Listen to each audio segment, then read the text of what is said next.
കഴിഞ്ഞ വർഷം ഇന്ത്യയിൽ നിന്നുള്ള ഉൽപ്പന്നങ്ങൾക്ക് അമേരിക്ക കനത്ത താരിഫ്, അതായത് ഇറക്കുമതി ചെയ്യുന്ന സാധനങ്ങൾക്കുമേൽ ചുമത്തുന്ന നികുതി ഏർപ്പെടുത്തിയതോടെ വ്യാപാര ബന്ധത്തിൽ ചെറിയൊരു വിള്ളൽ വീണിരിക്കുന്നു. ഈ നികുതി 50% വരെ എത്തിയിരുന്നു. എന്തുകൊണ്ടാണ് ഇത് സംഭവിച്ചത്?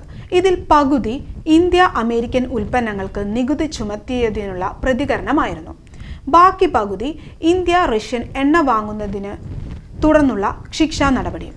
എന്നാൽ ഈ തിങ്കളാഴ്ച പ്രധാനമന്ത്രി മോദിയും പ്രസിഡന്റ് ട്രംപും നടന്ന ഫോൺ കോളിംഗ് ശേഷം എല്ലാം മാറി.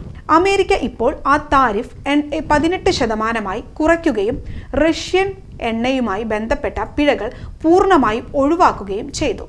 പകരം ഇന്ത്യ റഷ്യ എണ്ണ വാങ്ങുന്നത് നിർത്തുമെന്നും അമേരിക്കയിൽ നിന്നോ വെനസ്വേലയിൽ നിന്നോ ഊർജം വാങ്ങുമെന്നും ഏകദേശം $500 ബില്യൺ നിക്ഷേപവും അമേരിക്കൻ ഉൽപ്പന്നങ്ങളുടെ വാങ്ങലും നടത്തുമെന്നും അമേരിക്ക അവകാശപ്പെടുന്നു.